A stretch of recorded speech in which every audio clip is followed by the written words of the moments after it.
Hello दोस्तों, नमस्कार। मैं हूं मुकेश कुमार और आप देख रहे हैं मेरा यूट्यूब चैनल। और आप सभी को बहुत बहुत शुभकामनाएं। और अभी जो आप अपने होली का त्यौहार, मैं उम्मीद करता हूं आपको बहुत ही अच्छे तरह से आपने त्यौहार मनाया होगा। और अभी जो हम बात करने वाले हैं अपनी नेक्स्ट क्लास को जारी रखते हुए, इस बार हम जो चर्चाएं करेंगे, एक अपना बहुत ही इम्पोर्टेंट जो टॉपिक होता है वो होता है आपका, आप जानते हैं, एक टॉपिक है जिसका नाम है फ्रेमिंग क्वेश्चन। फ्रेमिंग क्वेश्चन की अगर हम बात करते हैं तो फ्रेमिंग जो क्वेश्चंस होते हैं, ये फ्रेमिंग क्वेश्चंस का टॉपिक है जो बहुत ही इंपॉर्टेंट टॉपिक है, जो बेसिकली 10th क्लास स्टैंडर्ड से लेकर के और आगे कई क्लासों में काम आता है अपने लिए।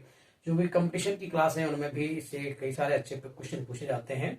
और अगर मैं बताना चाहूंगा तो इससे पहले भी हमारी जो मेरे यूट्यूब चैनल से प्रसारित होने वाली जो भी क्लासें हैं वो काफी बच्चों के लिए यूजफुल, बेनिफिशियल या यूजफुल साबित हुई है।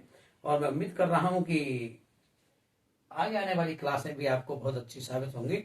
लेकिन आप हमेशा ऐसे चैनल पर बने रहें और अपना प्यार इस तरह से ही जताते रखें।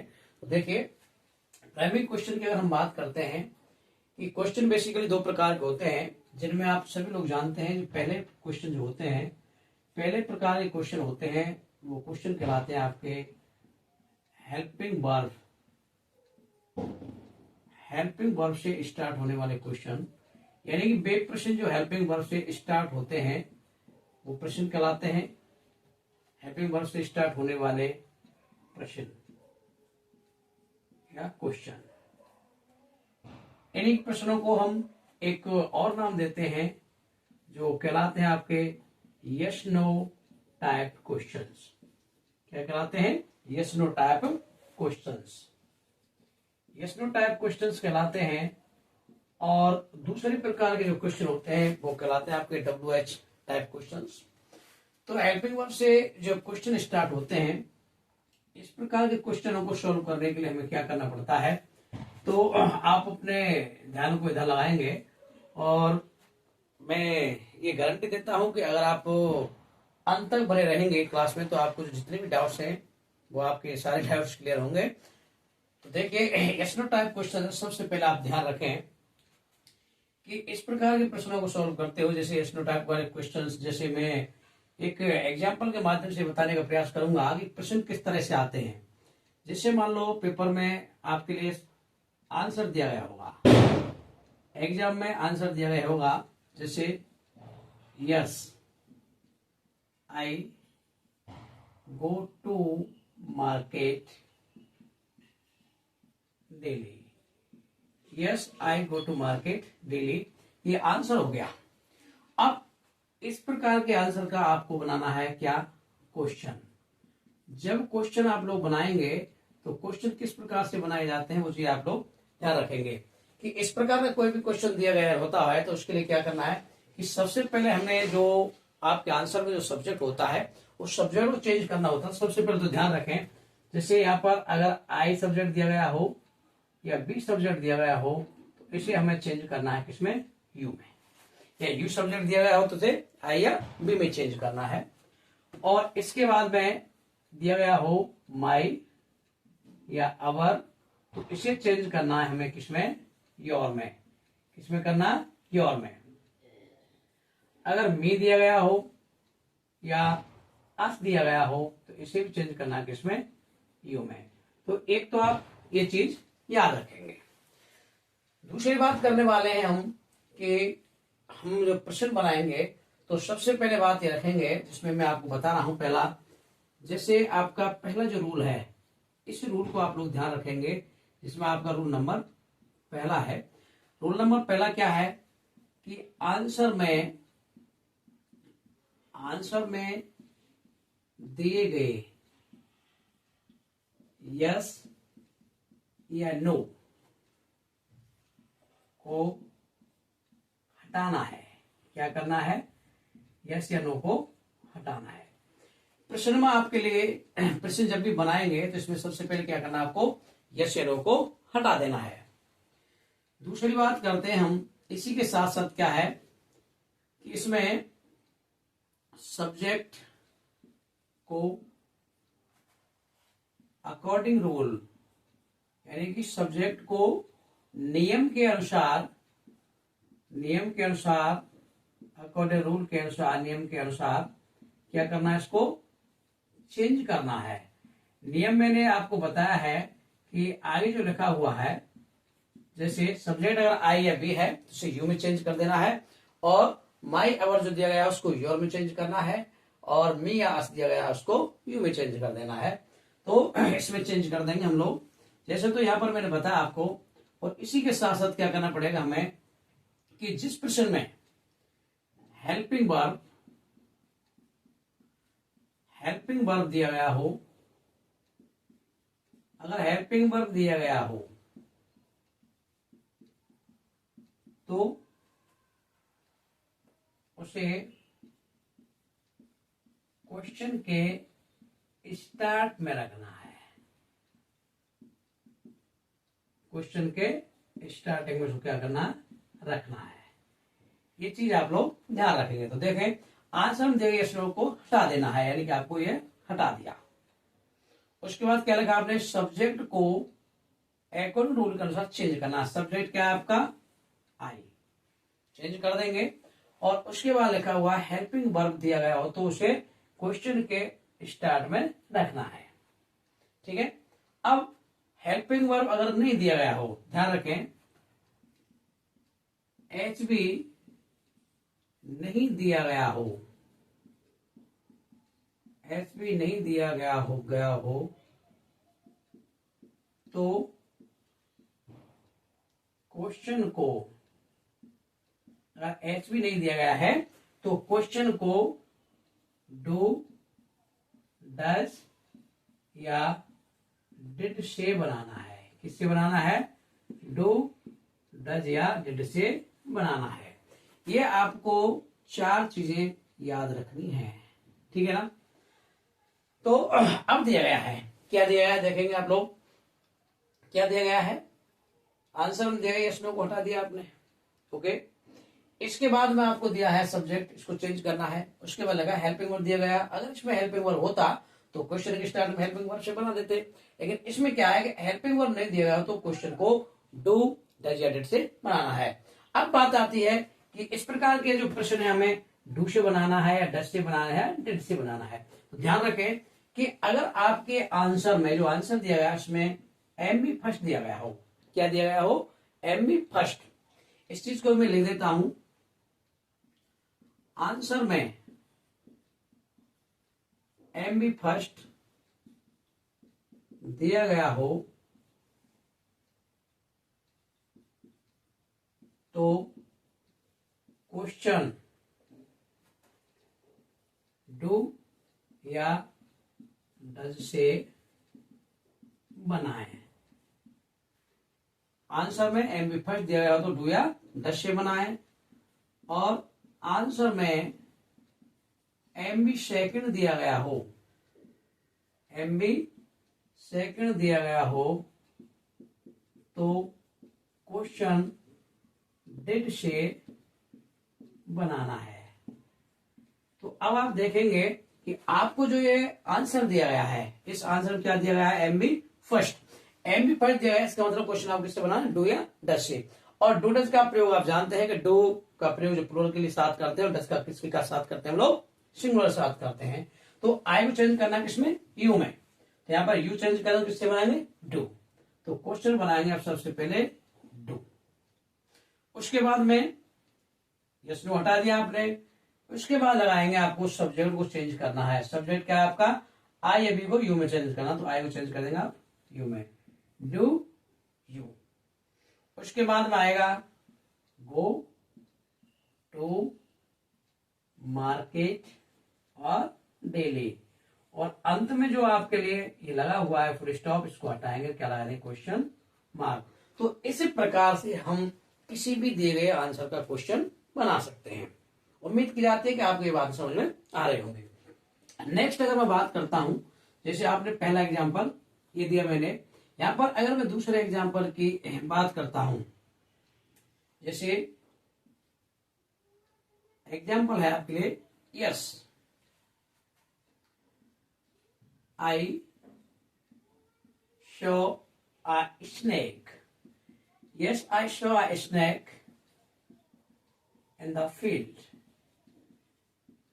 ये आंसर है और उम्मीद की जाती है कि आपको जो ये आंसर दिया गया है इस आंसर का आपको बनाना है क्या, क्वेश्चन।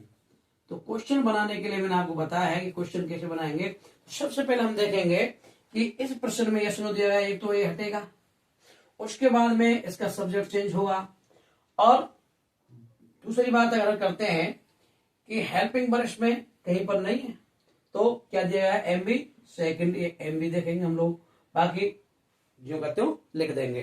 तो जब क्वेश्चन बनाएंगे तो देखें आप क्या करना है, आपको सबसे पहले क्या करना है, ये आपने हटा ही दिया, उसके बाद सब्जेक्ट को अकॉर्डिंग रूल्स के अनुसार चेंज कर देंगे। सब्जेक्ट आई है तो आई को हम चेंज कर देंगे, नो प्रॉब्लम, हो जाएगा। अब बात आती है हेल्पिंग वर्ब देगा तो उसे क्वेश्चन के स्टार्ट में रखना है, हेल्पिंग वर्ब इसमें नहीं है। लेकिन अब बात आती है कि प्रश्न किससे बनाना है, एमबी सेकंड। आंसर में एमबी सेकंड दिया गया हो तो क्वेश्चन डेट से बनाना है। किससे बनाना है, डेट से। अब बात आती है डेट से, तो सबसे पहले क्वेश्चन जब बनाते हैं हेल्पिंग वर्ब आती है डेट। ओके, एक बात आपकी ये फ्री। दूसरा क्या करना है आपको, सब्जेक्ट आई भी चेंज कर देना है, किसमें, यू में, did you.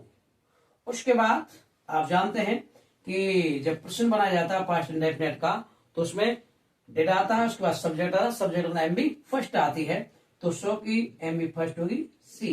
Did you see a snake in the field, did you see a snake in the field. इस प्रकार से आपका क्या होगा, ये आंसर करेक्ट हो जाएगा। वन मोर एग्जाम्पल और भी देखते हैं। अगर मान लो हम कि अगर मान लो क्वेश्चन में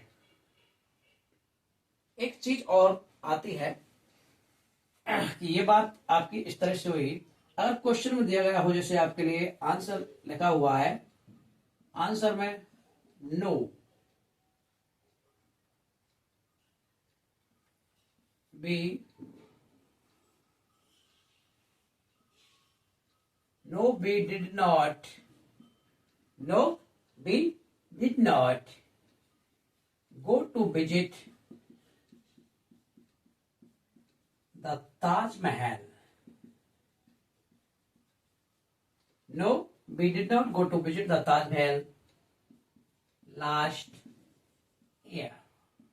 इस प्रकार से आपको प्रश्न दिया गया हो और इस प्रकार के प्रश्न का अगर आपको क्वेश्चन बनाना है तो ध्यान रखें कि प्रश्न में जब आपके लिए नो या नॉट जैसे शब्द दिए गए हों तो नो या नॉट जैसे शब्द दिए गए हों तो उनको क्या करते हैं हम लोग, हटा देते हैं। तो हटा देंगे, उसके बाद हमें क्वेश्चन बनाना है। हेल्पिंग वर्ब दिया गया है, सबसे पहले हेल्पिंग वर्ब लिखेंगे डिड। ओके, सब्जेक्ट भी दिया गया है, इसे चेंज कर देंगे किसमें, यू में, डिड यू।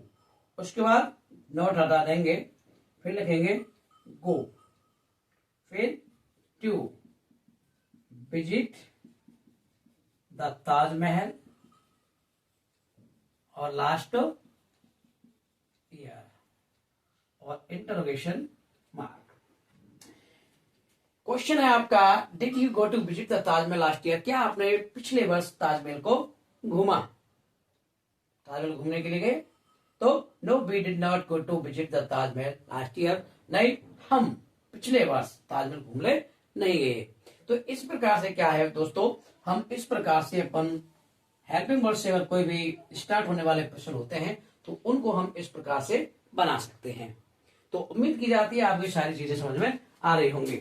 और इससे पहले आप लोग एक चीज जरूर ध्यान रखेंगे कि क्वेश्चन का हमेशा फॉर्मेट जो होता है, इस चीज को आप लोग हमेशा याद रखना कि क्वेश्चन का जो हम एक पैटर्न की अगर बात करते हैं कि क्वेश्चन जिस पैटर्न पर बनाए जाते हैं वो पैटर्न आप हमेशा याद रखें कि सबसे पहले आता है क्या, सबसे पहले आता है कौन, इस प्रकार के प्रश्नों सबसे पहले आती है उसकी क्या, हेल्पिंग वर्ब।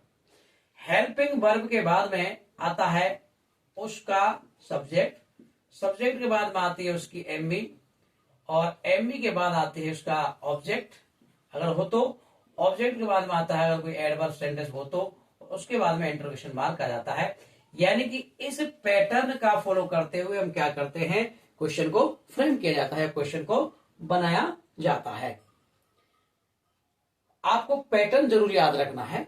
अब बात आती है कि पैटर्न में हम कैसे करें, क्या करें। तो इस चीज के लिए हमें क्या करना पड़ेगा, सबसे पहले कि प्रश्न में अगर प्रेजेंट सिंपल दिया जाता है, आप सब लोग जानते हैं कि प्रेजेंट सिंपल अगर दिया जाता है तो उसकी हेल्पिंग बार हम क्या करते हैं, या तो डू करते हैं या फिर उसके लिए क्या करते हैं, डज करते हैं। सब्जेक्ट आ जाता है, उसके बाद में एमबी कौन सी लगा देते हैं, फर्स्ट लगा देते हैं, बाकी कोई फर्क परिवर्तन नहीं करते। सब्जेक्ट जो होता रहता है, ये ऑब्जेक्ट होता है, एडवर्ब होता है, इंट्रोडक्शन मार्क रहता है। अगर इसके बाद में आपका पास्ट सिंपल में बनाना है तो आप जानते हैं हेल्पिंग वर्ब डिड होती है और यहाँ पर एमबी की फर्स्ट फॉर्म होती है, बाकी और सब कुछ जो करते हो रहता है। यानी कि सब्जेक्ट भी जो करते हो रहता है और उसके बाद में ऑब्जेक्ट भी जो करते हो रहता है। अगर एडवर्ब होता है वो एजेक्ट रहता है और उसके बाद में इंट्रोडक्शन मार्क रहता है। इस प्रकार भी सब्जेक्ट जो करते रहेगा और आपका ऑब्जेक्ट जो करते हो रहेगा और इसके बाद में एडवर्ब भी जो करते हो रहेगा, इंट्रोडक्शन मार्क जो करते हो रहेगा। तो उम्मीद आपसे की जा रही है दोस्तों ये चीज आपकी समझ में बहुत अच्छी तरह से आ रही होंगी। ओके, नेक्स्ट देखते हैं, चलिए नेक्स्ट देखते हैं।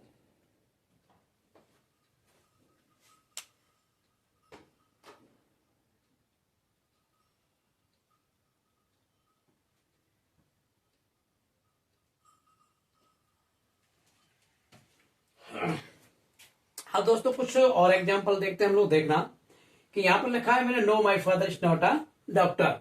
तो इसका मतलब है कि हमें क्या करना, सबसे पहले नोट को हटा देंगे और यहाँ इसका क्वेश्चन जब बनाएंगे तो किस तरह से बनाएंगे, देखना कि no my father is not a doctor. मैंने आपको एक चीज बताई थी चेंजिंग वाला सिस्टम, कि अगर आई और बी दिया गया हो तो उसे आप लोग किस में चेंज करेंगे, यू में। माई या अवर दिया गया हो तो उसे चेंज करना पड़ेगा आपको योर में। और अगर मी और अस दिया गया हो तो उसे चेंज करना किसमें, यू में। इस चीज को आप लोग याद रखेंगे। तो यहाँ पर क्या दिया गया है, no my father is not a doctor. इसमें हेल्पिंग वर्ब दी गई है। सबसे पहले आपको बताना कि नो या जैसी चीजें हैं, नॉट है, उसको हमें हटा देना है। तो इन शब्दों को हटाएंगे हम लोग और हेल्पिंग वर्ब को सबसे पहले लगेंगे एज। क्या लगेंगे, एज। हेल्पिंग वर्ब लिख दिया हमने एज। माई लिखा है तो माई क्या करना होगा, your. As your father, is your father a doctor. और अंत में क्या करेंगे, इंट्रोगेशन मार्क लगा देंगे। Is your father a doctor, क्या आपके पिताजी डॉक्टर हैं। No my father is not a doctor, नहीं मेरे पिताजी डॉक्टर नहीं है। दूसरी बात आती है आपको आंसर में से क्या है, नो और नॉट जैसे वर्ड हटा देने हैं। हेल्पिंग वर्ब को सबसे पहले लिखेंगे, हेल्पर कौन इसमें, डज। तो सबसे पहले आप लोग हेल्पिंग वर्ब को लिखेंगे, हेल्पर क्या आपका, डज, डज। उसके बाद सी थर्ड पर्सन है, चेंज नहीं करना है, ध्यान रखेंगे। सी को अपन जीरो का तो लिख देंगे, डज सी। फिर cook food in the evening, as it लिख देंगे सेंटेंस को और अंत में इंटरोगेशन मार्क लगा देंगे। तो उम्मीद की जा रही है आपको चीजें अच्छी तरह से क्लियर हो रही होंगी। दूसरी आगे जो क्वेश्चन दिया गया है आपके लिए, यस को इसमें से हटा देना है।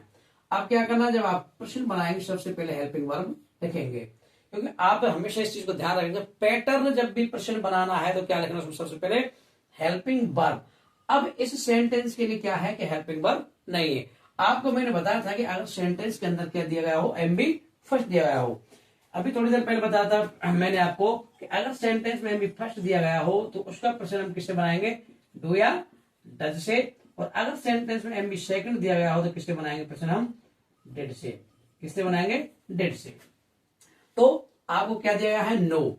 ये नो क्या है, ये नो है आपकी एमबी की फर्स्ट फॉर्म। यानी कि एमबी फर्स्ट फॉर्म दी गई है तो प्रश्न आपका निर्माण किससे होगा, या तो डू से होगा फिर डज से स्टार्ट होगा। हेल्पिंग वर्ब या तो डू लगाएंगे फिर डज लगाएंगे और ये डिपेंड करेगा किस पर, सब्जेक्ट पर। सब्जेक्ट कौन है आपका, आई। आई को चेंज करना किसमें, यू में। यू का मतलब प्लूरल, उसके बाद क्या आता है, डू। तो हम यहां पर लिखेंगे सबसे पहले क्या, डू। उसके बाद में आई को चेंज कर देंगे किसमें, यू। बाकी जो कहते लिख देंगे, डू यू नो और हिम और इंटरोगेशन मार्क। इस प्रकार से आपका प्रश्न क्या है, बनकर तैयार हो जाएगा। कोई doubt, no doubt, thank you. आगे हम बात करते हैं कि अब बात आती है क्या कि एक यूज ऑफ हैव। इन प्रश्नों में इसी प्रकार से क्या है, फ्रेमिंग क्वेश्चन में एक यूज होता है किसका, यूज ऑफ हैव। यानी कि हम लोग हैव का प्रयोग कब करते हैं और हैव का प्रयोग कैसे होता है। तो हैव की अगर हम बात करते हैं, आपने एक हैव पढ़ा होगा कि एक जो हैव होता है और हैज होता है, हैज हैव होते हैं, ये एक हेल्पिंग वर्ब का कार्य करते हैं। कहां पर, जहां हम पढ़ते हैं कि आपका जो होता है एक present perfect tense, present perfect tense के अंदर हम हैज हैव का प्रयोग करते हैं, किसमें, एक हेल्पिंग वर्ब के रूप में। लेकिन आगे हम बात करते हैं कि हम हैव का प्रयोग, आपने पढ़ा होगा कि हैव का जो प्रयोग होता है मेन वर्ब के रूप में होता है, यानी कि हैव, हैड और हैड। यानी कि हैव एमबी फर्स्ट फॉर्म होती है, हैड एमबी सेकंड होती है और हैड एमबी की थर्ड फॉर्म होती है। तो कभी कभी प्रश्न को बनाने के लिए हमने इस प्रकार के आंसर भी दे दिए जाते हैं। तो आप लोग इस चीज को ध्यान रखेंगे कि अगर प्रश्न में दिया गया हो, क्या आप इस चीज को इधर से ध्यान रखेंगे कि अगर प्रश्न में आपको क्या दिया गया है, हैव, तो हैव अगर है तो हम लिखेंगे डू प्लस हैव से बनाएंगे, इसको किससे बनाएंगे, डू प्लस हैव से बनाएंगे। और अगर हैज दिया गया है, प्रश्न में आपको दिया गया हैज, तो हैज को आप क्या बनाएंगे, डज प्लस हैव लिखेंगे। हैव अगर दिया गया हो तो डू प्लस हैव लिखेंगे। और अगर हैज दिया गया है तो डज प्लस क्या लिखेंगे, हैव लिखेंगे। और अगर हैड दिया गया है, अगर प्रश्न में दिया गया है हैड एम बी दिया गई है आपको, तो इसके साथ लिखेंगे हम क्या, डिड प्लस हैव। इस चीज को आप लोग ध्यान रखेंगे। ओके, ये चीज आपको नोटिस करनी है कि अगर प्रश्न बनाना है, आंसर में आपको हैव दिया गया है तो आप क्या है, डू प्लस हैव से बनाएंगे। और अगर आंसर दिया गया आपके लिए क्या, हैज, तो उसके आंसर क्वेश्चन बनाते समय डज प्लस हैव लिखेंगे और हैड से इस तरह से बना देंगे। ये चीजें भी आपकी क्लियर होती हैं।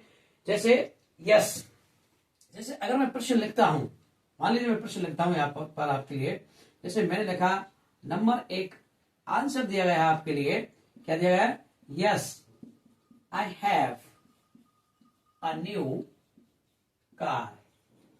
इस प्रकार से आपको क्या दिया गया है, एक आंसर दिया गया है कि yes I have a new car, यहां मेरे पास एक नई कार है। तो अब आपको ये चीज ध्यान रखनी पड़ेगी कि जब भी प्रश्न बनाना दिया गया है, कि अगर प्रश्न में दिया गया क्या, हैव, तो ध्यान रखेंगे अगर हैव दिया गया है तो किससे बनाएंगे, डू प्लस हैव से। अब प्रश्न बनाना है, क्या बनाना है, क्वेश्चन बनाना है। क्वेश्चन जब भी बनाएंगे आप लोग, तो इस प्रश्न को जब बनाएंगे आप कैसे बनाएंगे, सबसे पहले वही सिस्टम है, यस या नो को हटा दिया जाएगा और आई को चेंज किया जाएगा, किसमें, यू में। लेकिन हैव दिया गया तो डू से बनाना पड़ेगा आपको। तो सबसे पहले आप लिखेंगे क्या, डू। उसके बाद में क्या आता है, सब्जेक्ट, आई का चेंजिंग क्या होगा, यू, तो डू यू। उसके बाद हैव अ न्यू कार और इंटरोगेशन मार्क।